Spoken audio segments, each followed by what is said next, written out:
Welcome to This Jungian Life.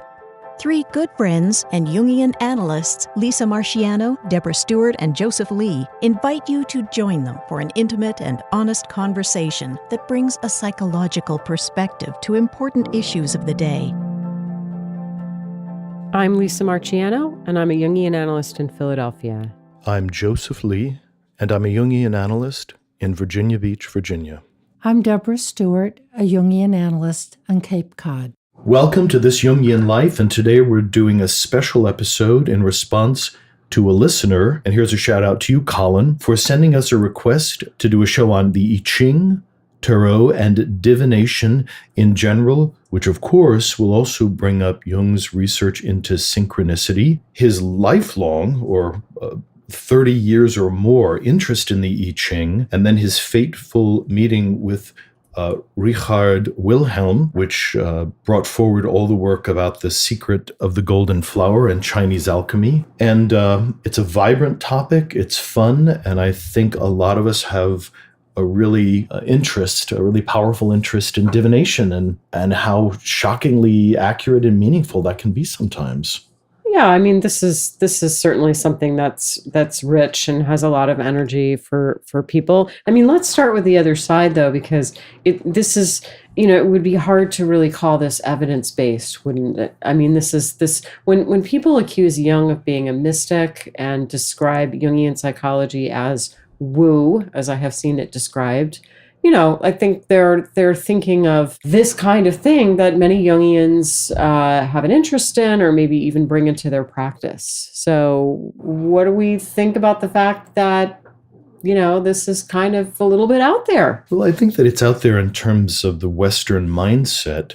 I think what impressed Jung foremost is that he had been doing I Ching throws for, I think, 30 years before he came across Wilhelm. And one of the stories that he tells, I think it's in the foreword to The Secret of the Golden Flower, is that he had a young man that was really tortured about a decision to get married. And Jung threw an I Ching reading for him. And then when they came to the responsive section, it definitively said, "Do not marry that maiden." Wow. And if, you can imagine that your eyes are as big as saucers at that point. And Jung found that, rightly so, kind of astounding in its synchronous value. And for those of you that don't know, the I Ching doesn't say that frequently. That's one of thousands of passages of possible information. So is that empirical? Mm-hmm. I mean, is that, I think my point is, does it matter if it is? Well, this comes to how we define synchronicity. Mm-hmm. And so one of the things that was important in Jung's definition of synchronicity is that events kind of line up. So for instance, the person having the question and then the I Ching giving an answer which is specific to marrying somebody is a lining up of recognizable factors. But the question that I don't know if he goes into is whether or not that's meaningful. Mm-hmm. And that's supplied by the human observer. Because I would suspect there are thousands of things that seem to line up, or in fact do line up day to day in our lives and everybody's lives. And they slip below the threshold of awareness because the psyche doesn't find it particularly meaningful to lift them up. Mm-hmm. But we know that it was meaningful to Jung. Yes. That happened. And I think that to this issue of the meaningfulness of it and how that is an important part of describing what is synchronicity, that it has to have that intense recognition of deep meaning, is that when you throw the I Ching or you consult the tarot or you pull a rune and you get a passage that seems to speak so succinctly and precisely to your situation and it elucidates something, it really moves energy in the psyche. It certainly can really shift things in the psyche. So my question is, how much of this is inside and how much of it is outside in a certain sense? And I know that's kind of just a false definition of making a hard line where none exists. But is it like one of those projective tests? There's a famous one where you show children pictures of, let's say, a man teaching a boy how to play the violin or something like that. And you ask the child to tell a story about it. And what it tells you is not what's really going on in the picture, but what is going on in the child. So if it takes a person to make meaning out of drawing a certain set of tarot cards or a particular I Ching message, where does the meaning reside? Is it psychological, or is it in some sense a message from some kind of external source of where psyche and the material world meet? But I think that relative to this forms of divination, that there is already a prescribed meaning, that when a particular hexagram is thrown, it's not up to the intuition or the feeling of the interpreter to formulate a meaning of the hexagram, that actually one consults a 1,000-and-something-year-old text that already prescribes it. Now, where the subjectivity comes in is sometimes a phrase in the I Ching can seem very mysterious. And does not speak as directly as the example that I used from the foreword of the book, where somebody really does have to forge a link to the meaning. And in that point, in that reaching to make meaning, we can assume that the unconscious is trying to break through and formulate levels of meaning that might not be inherent in what the I Ching had written. You know, what my answer to your question, Deb, is first of all, sort of like what I said before. You asked what's inside, what's outside, and there's a way I say, well, I don't know if I care. I don't know if I care, because what interests me about this is, does it work? And in my estimation, it can work in the sense that it helps us gain a new perspective on things. I really like your linking it to a projective test, because I think in its most kind of mundane understanding of what's happening when we consult the tarot, for example, it is kind of like that. We pull the cards and we make a story, and we make that meaning of it as we will from the meaning of the cards and also our situation in our lives. And it does create an opportunity for the unconscious to insert itself, because it is a creative act to do an interpretation of cards. Even though the cards have meanings and might lead us in a certain direction, we're still bringing ourselves to it. What I like about divination, and I will sometimes use this in my practice, although, kind of carefully, because this is not for everyone. And, some people think it's just silly, and I certainly wouldn't insist on it, but it can add a new element. And what I like about it is that I think that very much like a dream helps us get a new perspective on something. Well, doing some divination can help us take stock of our situation from a different vantage point too. So at a minimum, I think they can be useful psychologically in that sense. I think the projective phenomena of psyche on divination shows up in more intuitive divination styles. Like I had an older female friend from Turkey who used to read coffee grinds. Mm-hmm. So Turkish coffee is made by boiling coffee grinds into almost kind of a mud, which leaves a lot of coffee grinds dried out and in these interesting patterns in the bottom of the cup.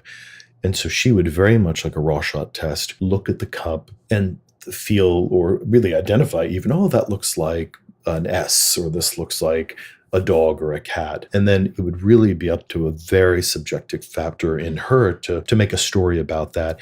And sometimes because she was very intuitive, and there is a way in which her unconscious and my unconscious are talking to each other across the table there, mm-hmm. she would bring forward things that felt very relevant mm-hmm. that I had not revealed. Mm-hmm. Well, and so that brings up another point. I think we could see all divination systems perhaps as a sort of invitation to our intuition. And I have felt both in my own personal life, and I have seen this in the lives of some of the people that I work with, that consulting a divinatory tool with some regularity can really help intuition to kind of come online, can increase accessibility to intuition. So far what I'm hearing, it sounds like it's very psychological. about developing intuition, about there are certain texts and meanings that are written down from the I Ching or tarot or astrology or runes or anything else that serve sort of as a jumping off point for the seeker's own intuition and own psychology. But it seems pretty much more of an internal, psychological, intuitive kind of recognition and a way of accessing one's own unconscious, where you say, oh, yes, that's it, that's right, I get it. So it seems like it's a self-referential thing that to access one's own inner state or one's sense of knowing, like an active imagination kind of tool. And so I have trouble with the word divinatory. And in a way, I'm kind of interviewing the two of you because I do not use and am not drawn to these systems. I think they're beautiful symbolic systems, and I very much appreciate that. But I'm skeptical about divination. Well, I suppose I am too. And there's this way where I kind of want to let the mystery be and say that I don't understand it exactly, and I don't want to claim too much for it. I certainly, these more mundane ways that I'm describing it being useful psychologically, I think are valid and can be really helpful to people. I mean, when you're really struggling, when you're in a dark spot and you don't know what's going to happen, let's say that you're madly in love with someone and it's not really clear where the relationship is headed, and you're wondering what's going on with the guy, and you don't want to pester him and text him too much. Taking a few minutes out and sitting down with the tarot can really kind of change your state of mind, and it can lift you out of that intense distress of that moment, and even just provide momentary relief from the worry, because either it says we don't know, or it says everything's going to be fine in the end. What if it says everything's not going to be fine? And that can be sometimes. Sometimes it does, and that can be a bitter pill to swallow. But it lets you do that perspective taking. And so it opens up a dialogue between you and you, whoever the you is, and facilitates that rather than fixating on what's going to happen in the external world with the other person or the situation you're facing. Yeah, it's a way of getting in touch with your own unconscious. But there's more too. I mean, I have to say that there's a way in which I personally, for myself, trust these tools to the point where, and I'm not going to say that they're infallible or that I've always done exactly what they told me to do, or that I, don't ever think that I should use my own head and heart and mind when making decisions, and I just check the I Ching. But there was a time a few years ago when I was in a state of deep anxiety and distress about one of my children. Things were very, very difficult on a day-to-day basis around a particular issue. And I remember throwing the I Ching and sort of asking, what about this situation? And I believe the hexagram that I got was something like great good fortune. And it sort of said, hey, things are going to be rough for a little while, but it's really going to be okay. And you know what? I instantly felt better when I got that hexagram. And you know what else? It was right. So you were companioned. Yeah. There was something out there I could trust. And I also remember another instance. I'm sort of casting back to remember times when this was meaningful for me. The morning of my final exam in analytic training, which if I passed it, I was going to complete analytic training and graduate. And if I didn't pass it, I would have at least another year. And I did it. I did a tarot reading because, of course, I never went to any of these interregional training meetings without my deck of tarot cards. And I did a spread, and I don't remember every card in the spread, but I do remember I got the tarot card of the world, which is sort of culmination. And, and there it was when I graduated. So it was that sense of that I could trust the archetypal world. That in some way the cards that you drew or the hexagram that came up is connected out there to something else. It's not just a projective kind of technique. Perhaps.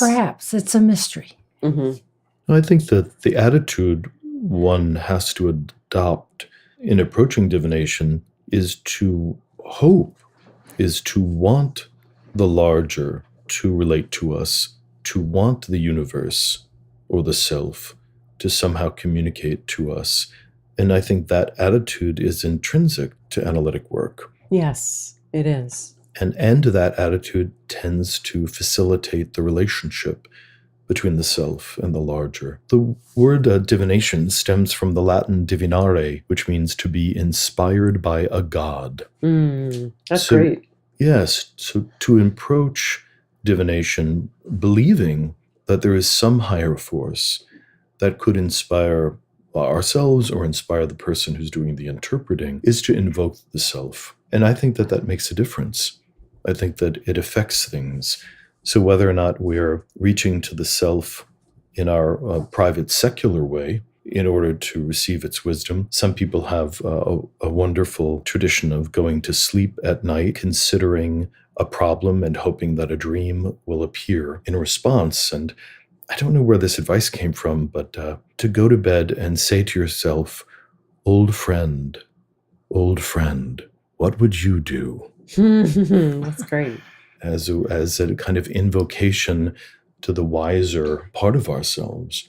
So whether it talks to us in a dream or synchronistically through events or through synchronistic events of I Ching coins or tarot cards, I think it's all in that realm of being open to something larger. Now, my background is not in I Ching, but much more in tarot. And I'm interested in Jung's single reference to tarot cards in the collected works, where he says that it seems as if the set of pictures in the tarot cards were distantly descended from the archetypes of transformation. And that has been more of my work with tarot images, is looking at them as a sequence of symbolic instructions as well as depictions of the psycho-spiritual life of an individual as they move from the journey of the Fool with the tarot key 0 and move through these successive experiences until, as you said, completion in the major arcana of tarot key 21. And then there is an intricate way in which the tarot cards are very explicitly amplifications of the Kabbalah and the Kabbalistic tree of life, and a opening of those philosophies into imagistic form. So there is a way to kind of track them back to something that's more of a mystery tradition like the I Ching and linking them in. But in order for any of this to seem relevant to Jungian work, we have to just brush against the idea of synchronicity for a moment. Of course. So later in his life, and as Jung became exposed to the new physics, Albert Einstein was a house guest of Jung's, apparently, on several occasions. Their conversations were rich and vibrant. And Jung worked with a physicist, Wolfgang Pauli, and developed a tremendous interest in his psychology, and through that, his mathematical vision of the world and the universe. And Jung sensed and felt that as the physicists were proving a kind of unified field of energy and matter, and they were doing that mathematically, that this was coordinated for Jung with creating a unified field for the psyche, where the psyche could in fact extend and affect material circumstances, and in an unbroken spectrum or line, also be vibrant and effective on this spiritual or archetypal realm, and that these things were often happening at the same time. And if this hypothesis were true, the laying out of several tarot cards in response to the presence of an individual who is in a great state of desire or interest to connect was not in fact random, but was a phenomena that one at least could consider. It partook of a field. Partook of a field in which matter and psyche are participating. And with that, if we choose to believe in or entertain Jung's idea that matter and our psychological lives exist on one unbroken spectrum, which is different from psyche and matter talking to each other, but there is one substance the unconscious, the substance of the unconscious, which Jung also called or felt that the alchemical water was the same thing, or prana or prakriti. Any number of names of it in mystical systems. There's one field of energy that can manifest in innumerable ways. And if we entertain that, then we have to wonder why certain things happen to us, in front of us, that affect us, and to believe, or at least seek out, that as meaningful. There's something else about divination, which, it's just fun. It's just really fun and interesting. And in the same way, I think, fun and interesting and beautiful and mysterious, in the same way that fairy tales are fun and interesting and beautiful and mysterious, and dreams are fun and beautiful and interesting and mysterious.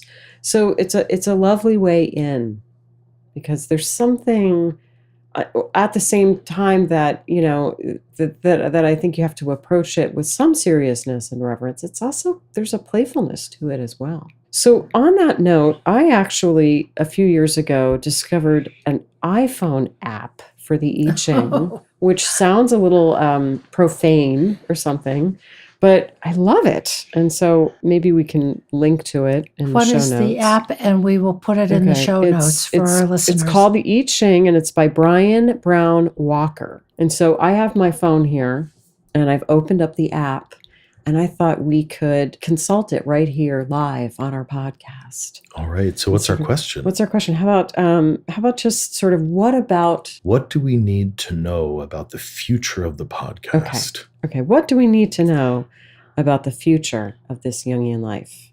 All right, here we go. Dun, dun, dun, dun, dun. Okay. I got hexagram number 5.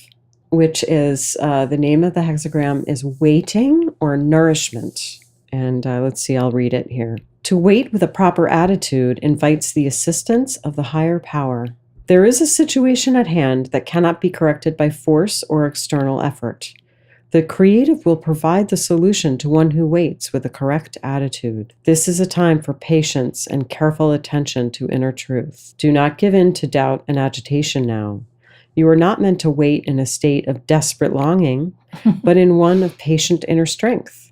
Without certainty in the power of the truth, success is impossible. Attempts to force a change, rather than allowing it to mature naturally, will only cause misfortune. You would be wise to strengthen and reaffirm your reliance on the creative. When you indulge in fear and doubt, you flood the arena where the higher power is attempting to work. Your principal responsibility in life is to keep this arena, your own consciousness, free of negative influences. By accepting things as they are and not making fruitless comparisons to the situations of others or some imagined ideal, one engages the power of the creative. If one then remains balanced, modest, and independent, good fortune will come to hand. So what do we think? We have one changing line. The changing line is, danger draws closer. Do not be pulled off balance or act rashly. Cultivate humility, correctness, and stillness. What is a changing line? What does that mean? It has to do with whether the line is formed by, can't remember right now, is it evens or odds or something like that? I think it's all, if it's 6s or 9s, it's considered to be a changing line and there's additional information. But what makes it change? Or does it just... It has to do with how you throw the coins. I know, but there was a whole long piece on what it meant. And then there's a changing line. Does it mean it's going to change or it could change? No, it's just just more specific additional information when you get a changing line. So what it means quite literally is there are 6 lines that are created in the I Ching, and there are a series of broken lines or straight lines. And when the I Ching is constructed into one particular symbol, depending on how the symbol is constructed, one of those lines will be expected to turn into its opposite that's a good way in one kind of iteration, which would then change the meaning of the symbol, and then one would consult a separate section of the text. So we had our first reading about patience and nurturance and this kind of unfolding of what's happening and holding the right attitude. And then because a particular sequence was set up, a second hexagram is generated, which also gave us a sense of being alert to whatever danger might mean. Mm-hmm. So what did you get from that? Well, the first part of it seemed affirming, and I felt like we are actually pretty aligned with the first reading of it. That as a new podcast, and as the listeners notice it and share it, that it's a gentle, growing audience, that the feedback has been fairly nurturing, and that we are aligned with nurturing the lives of the listeners, and that being patient to see where things go as a creative project seems quite valid. So what I was struck by was we had just, before recording this episode, we had been sitting down and taking a look at what we might want to do regarding promoting the podcast. And we initially thought, oh, maybe we want to spend some more money promoting it. And then we sort of looked at the stats and we thought, I think it's kind of growing organically on its own. So let's pull back on, sort of trying to force it by spending more money. And it sort of seemed to be echoing that a little bit. Like, yeah, it's growing gently and organically, and that is as it should be. I was actually pretty touched by the hexagram of 5, and it evoked the question in me, and we've all talked about this, of what are we in service to? And partly we're in service to our own growth and extending ourselves and talking about things that matter to us. And we are in service to our listeners of a sense of we have something we would like to offer you. And it has been really touching to me that people are writing in and listening, and that we've had listeners from some far-flung places around the globe.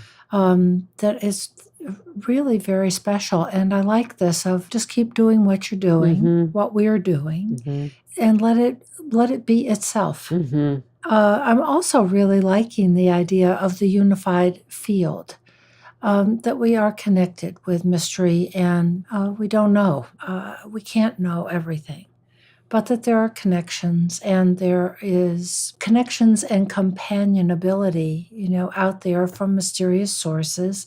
And we can have a sense of that, whether we do that through divination or dreams. We have dreams every night, and we don't create them. I mean, we sort of do, but we don't. That too is a mystery. The dream maker has a certain amount of autonomy and can send dreams. We've been reading dreams every week from listeners, filled with wonderful images that hardly come from the dreamer's own psychology only. We don't really know from the conscious personality. Certainly not from that. And there are times that one wonders, because there are prognosticatory dreams. Yes. There are dreams that really give evidence of some kind of access to another kind of knowledge. Yes. And that may be all over the place, whether it comes to us in a dream or whether it comes to us through a tarot reading or throwing the I Ching. I would like to say that to be a Jungian is in some senses to align oneself with a divinatory attitude, because even in its most mundane applications, as Jungians, we believe that the outer presentation of any phenomena cannot describe its essential nature. For instance, if we go into a circumstance and we become angry, if all we believe or what the senses report is that we could assign all manner of causality to the environment. I became really angry because the door slammed, and my nerves are really delicate.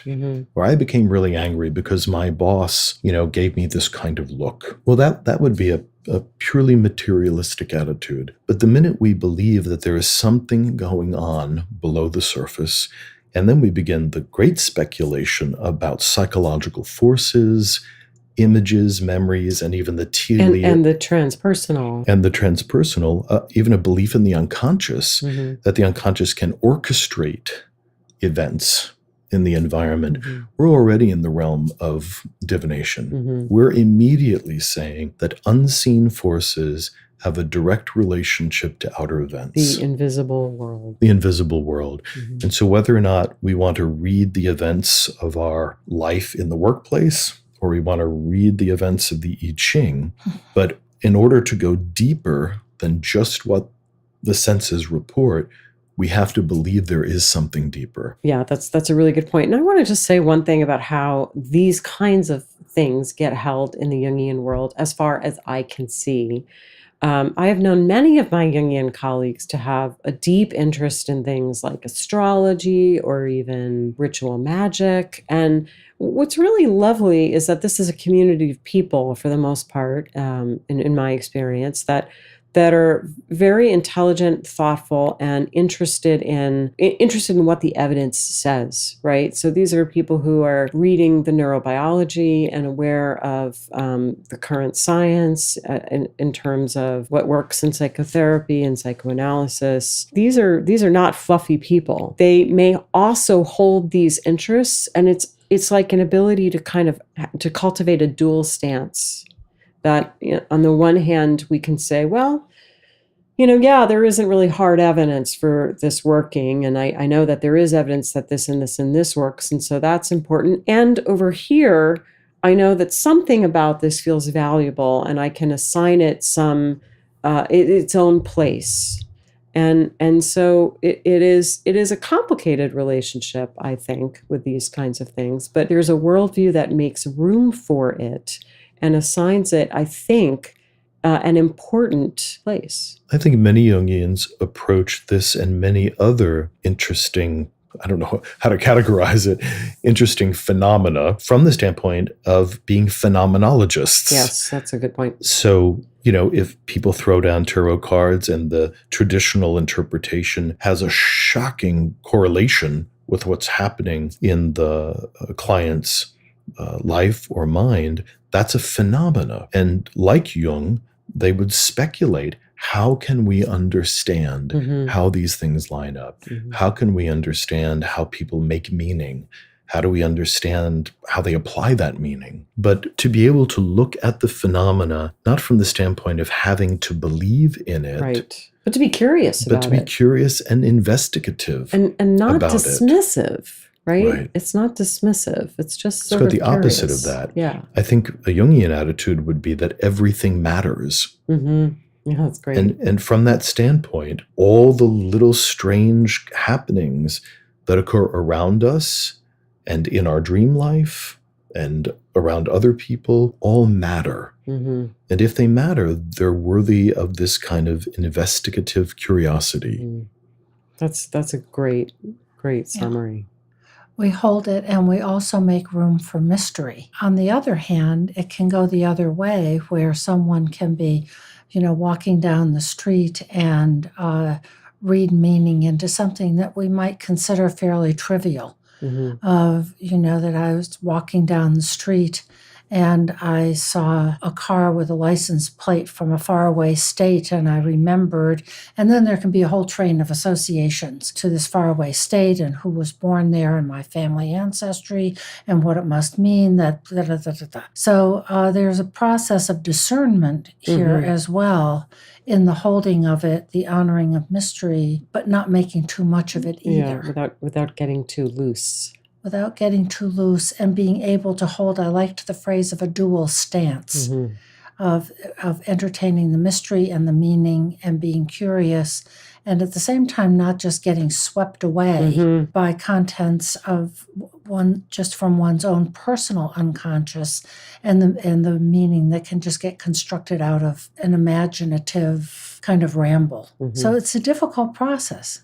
But it all ideally needs to be weighed in terms of meaning. That, for instance, if somebody, using your example, were to walk down the street and look at a license plate and have a river of associations to move forward from that, we would have to ask, is that meaningful? And is being swamped by associations helpful, or does that impair the person from being able to actually orient and be adaptive to the world that they're living in? There's so many nuances around that. But personal associations, I think, are less relevant in the field of divination. I think they play a part in all of our lives. But I think that the wisdom tradition that is part of the shaping of the divinatory oracle seeks to move it a little bit out of just personal associations. So that might be a little hint of, is this coming from me,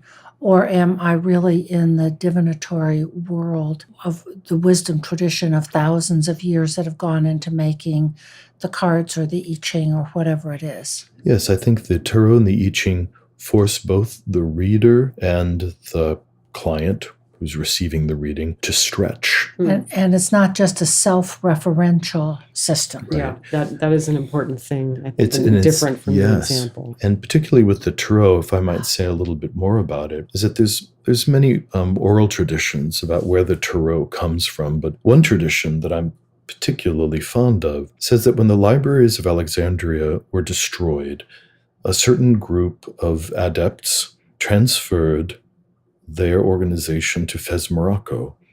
And from that area in the Middle East, they sought to embody the collective Hellenistic wisdom tradition that had been lost in the libraries into a set of 78 discrete images, which then were released into the public domain in order to continue to facilitate some aspect to this symbolic system. So the tarot cards, particularly when they're drawn as symbols of transformation, as Jung discussed, are actually a teaching aid, much like the trestle boards of the Freemasons are complex symbol sheets which are used to teach people the tradition, but are also designed to trigger certain archetypal awakenings inside of the people who are constantly using them, pondering them, and trying to plumb their meanings. So they're prescriptive in a certain sense. They can be used prescriptively, and that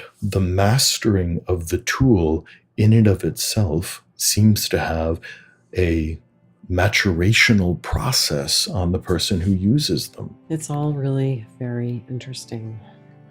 And this seems like a place where we might come to a close on this topic, at least for now, and transition to a dream.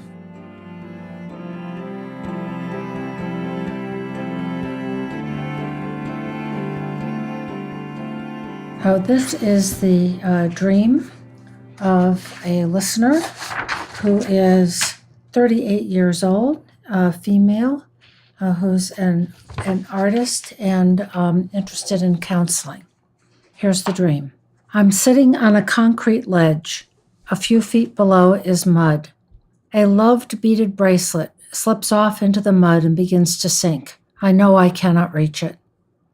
The feeling of anger and frustration toward myself and the situation distracts me for so long that when I gain clarity, I realize it's late and am far from home. I also become aware of a family of brown bears below, a mother and 2 cubs, a father some distance away. The need to get away from the bears and find a safe place to sleep takes over. I look behind me into a beautiful green, grassy space and see a metal fenced-off area about the size of a basketball court, a cage with no roof. I run to it for safety whilst the bears meander calmly in the distance. Although they appear peaceful, I know that if the parents' protective instincts kick in, then I'm in danger. I find the gate to the cage and let myself in, questioning if bears can climb the fence. I'm terrified they'll see and hear me, so resist the urge to move fast. So I quietly, slowly slide the lock on the gate across. Feeling safe and relieved, I look around for somewhere to lie down. It's all very muddy, which surprisingly doesn't faze me. I find a spot and lie down, settling into the soft mud. Although when I roll over, I see that I have lain down next to a huge 12-foot tall gorilla, which I initially think is a bear who is asleep, but rolling over and toward me, about to land on me. My final thought before waking is, if that rolls onto me, I will never get away. How did I not notice it was there? Wow. Mm-hmm. Bears and gorillas. Bears and gorillas and mud. Oh my. Oh my. So we could almost break this dream up into maybe 4 parts. There's the first part where she's lost the bracelet and she's kind of worrying that. Then there's the next part with the bears and becoming aware of them and headed for safety. And then there's the next part where she encages herself. And then there's the final punctuation mark at the end where she realizes she's next to a gorilla. So movement toward apparent safety, and then, oh no, it's not safe. The images of the mud, the bears, and the gorilla in contrast to the dreamer, the sense of I, the dream ego, is really powerful for me. These are all really earthy, instinctual kinds of images of mud. There is the earth mixed with water. And what's a bear? Mm-hmm. And what's a gorilla to her? And what's this initial loss of the bracelet? Yeah, that's so interesting. It's a loved beaded bracelet. And she's sort of perched on a ledge. She's sitting on a ledge. Is that how she's sitting on a concrete ledge? Yeah, she's sitting on a ledge. So there's a sense of, at least what that calls up for me is the sense of being, it's a little bit precarious. And she doesn't say that, but that's inherent for me, I think, in this image of a ledge. I'm also thinking about this beaded bracelet. The whole series of events is set in motion by a loved beaded bracelet, something that it's jewelry. And it kind of reminds me of the fairy tale and the Frog Prince. Totally had that same thought. Is that right? Yes, I was having that same thought. Where this little girl, the princess, is playing with a golden ball next to a pond or a well. Mm-hmm. And it escapes from her, falls into the well, and she's distraught about it. And the frog brings it up to her, but says, you know what, I'll give you your golden ball back, but if I do this for you, you have to let me come into the house and eat with you and sit next to you at dinner and go to sleep with you and give me a kiss in some versions. So you have to encounter this sort of slimy, primordial part of life. And that somehow the journey begins when you lose the beloved object. Exactly. The beloved created, man-made object of the golden ball, which is forged by culture, by man, by craftspeople, or the beloved beaded bracelet. Yeah, and it's interesting, right, that it sinks into the mud, because you wouldn't, like, usually a bracelet wouldn't sink into mud. It would have to be pretty soft mud. So there's something curious about that. I also noticed that in that scene, there's this whole part where she's so angry, it's kind of crying over spilt milk. She's so angry at herself and at the situation that it takes her a long time to even, she sort of comes back and it's like, oh no, it's late, I'm far from home. So she has spent a lot of time sort of worrying over this lost bracelet in a way that really feels futile. And I would be curious about where that might be in her waking life too. Yeah, I think the old term is hysteria. The hysterical character structure. And this feeling that the nervous system becomes hyper-aroused at the stimulus of life. And I think in Matrix and Meaning of Character, Doherty and West talk about this with the fairy tale of Alice in Wonderland, where nothing is just moderated. Oh, it's a bracelet, time to go home. Oh, I'll buy another one. But everything is big and loud, and bears and gorillas and cages and running. And yet the bears are just kind of meandering around. There's no actual threat in the environment, but the nervous system of the individual produces this enormous response to the stimulus, and particularly around these images of natural forces. There are other images of bears in fairy tales. I'm thinking of Rose Red and Rose White, or something like that, where they befriend a bear, and of course Goldilocks. So bears are, they're not wolves and they're not bears. It's a very particular image, and there's a family of them: a mother, 2 cubs, and a father. There are 4 of them. 4. And that she's able in the dream to realize that they seem like they're just meandering around, but her mind gets upset. She starts perseverating and getting disturbed. And that's the second time this has happened. The first time she was terribly upset that she lost the bracelet and didn't realize how late it was getting. And now she is, very frightened about the wolves, even though they look like they're peacefully and calmly doing their own thing. doing their own thing. So I would imagine that the ego's relationship to the instinctive areas of her own psyche is distressed, it's overreactive, in a sense, it's uninitiated. And that causes a problem. I think the image of her retreating into a cage, which does two things. In one sense, it protects her in her imagination from the bears, but also she becomes a caged creature. Yeah, she she's caged. And it's not, it's sort of like there's this possibility that the bears can climb the fence, and then maybe you're in really big trouble because then you're really sort of trapped, locked in there with them. Which of course does happen. Yeah, she winds up being caged with her inner gorilla, who, by the way, is not threatening her. It's sleeping. It might roll over in its bed and smush her a little bit. I feel a little bit like you're I understand what you're saying, but these are bears, and the gorilla, she does have the sense that if it rolls over on her, she won't be able to get out. But she doesn't have the sense that she could just roll a little bit away either. I mean, the gorilla's not menacing her, is it? No, I have the sense. Read the end part of the dream again. But she gets in there and she finds a spot to lie down into the soft mud, which surprisingly doesn't faze her. Although, when I roll over, I see I have lain down next to a huge 12-foot tall gorilla, which I initially think is a bear who's asleep, but rolling over and toward me, about to land on me. My final thought before waking is, if that rolls onto me, I will never get away. How did I not notice it was there? Yeah, so the solution would be to get up. Yeah, and you get the sense that she's, sort of going to busily be trying to do that. But I don't have that sense. I don't have a sense that that's where her mind is going, is to the solution of it. But in the dream, it seems like her mind is going to this horrible outcome, which is part of that hysterical temperament of manufacturing a terrifying possibility and putting the nervous system into a great sense of distress. I think Psyche is saying over and over again, and keeps turning the heat up, that her attempts at solution don't work. That going into the metal fenced enclosure is not a good idea.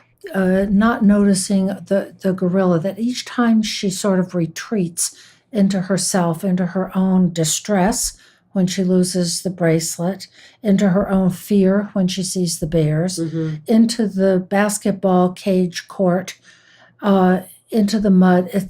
None of these is a good idea, and trying to get a message across to have a different attitude. Yeah, I think I'm not reading it quite the way you are, Joseph, but that's landing with me, what you're saying, that there is this way almost, I also was struck by the fact that the basketball court type thing is in the middle of this beautiful green area. Yes. And then there's this sort of square of concrete. I have this image of like concrete and metal wire fence, that it's sort of in the middle of this beautiful natural scene. And it's almost like, I wonder if she has trouble trusting her own nature, her own intuition, or her own instinctive forces, her own instincts. Because bears are animals, so they're an image of a kind of instinct. Bears can be dangerous. I think it's right to be kind of circumspect about them, or cautious at least. But there is, and maybe this is, where what you're picking up, there's almost sort of perhaps an exaggerated fear of them, or it drives her to make a bad choice.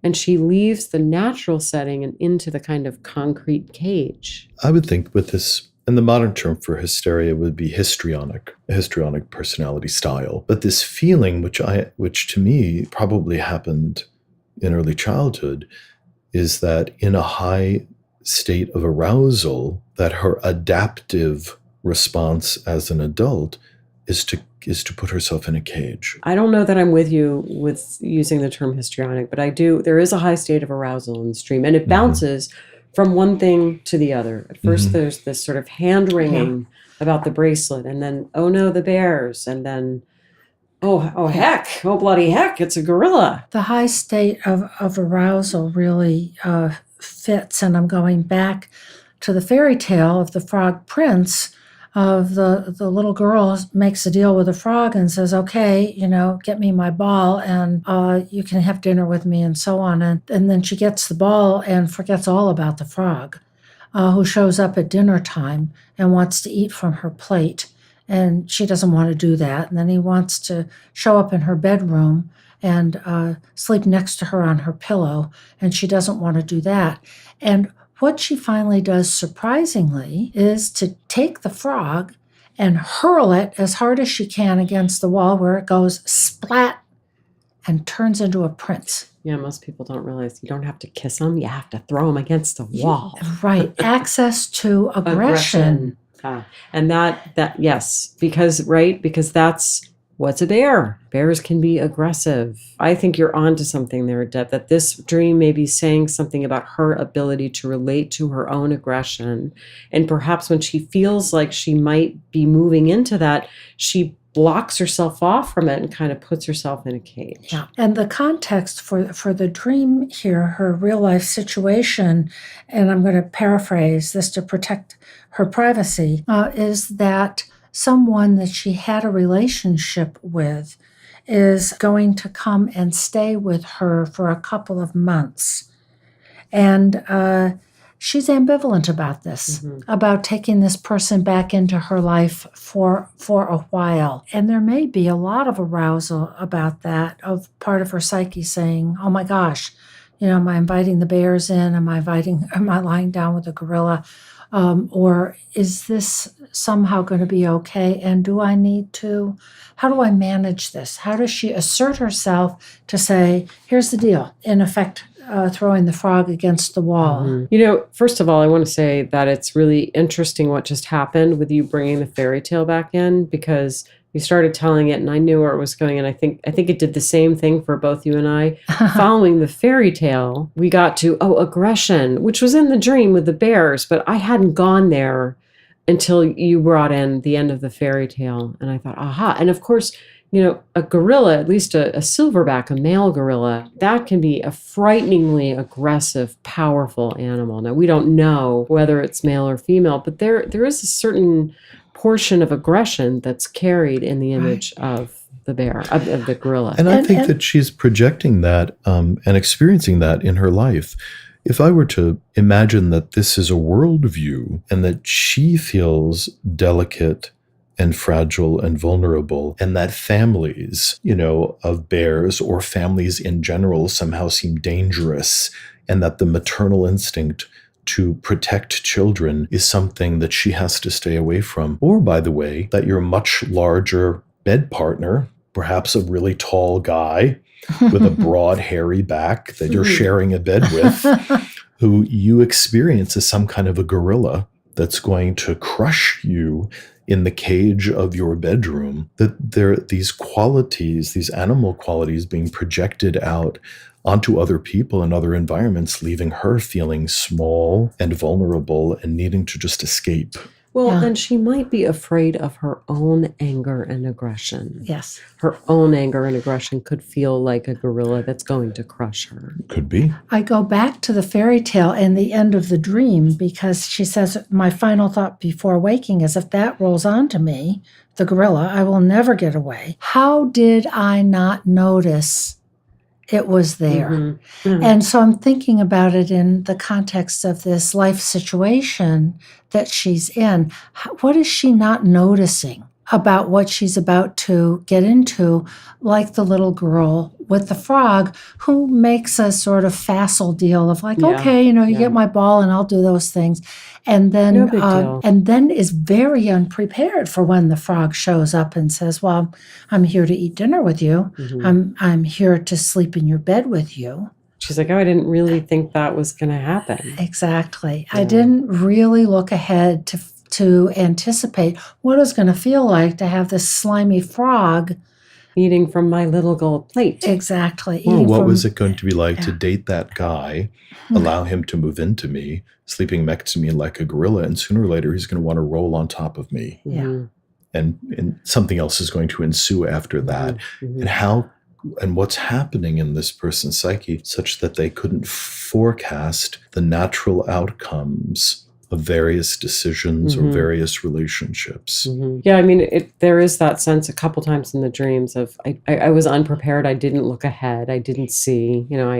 I lost myself in my worry and didn't realize that so much time had passed, and now it's late and I'm far from home. And so there is that sense of kind of being a little bit behind the eight ball. And young, to me, being young.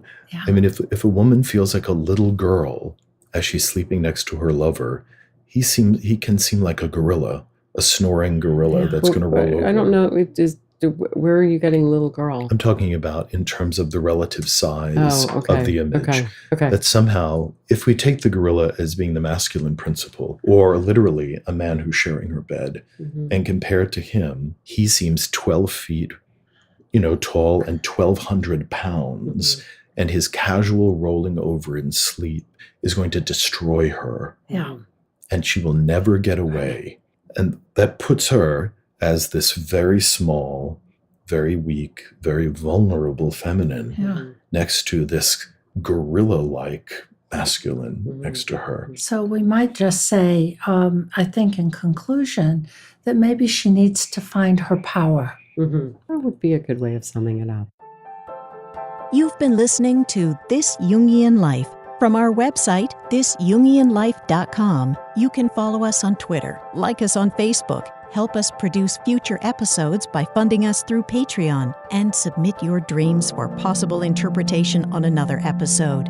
We'd like to thank our listener who shared a dream for today's show and hope you'll let us know what topics you'd enjoy hearing more about. Until next time, keep living this Jungian life.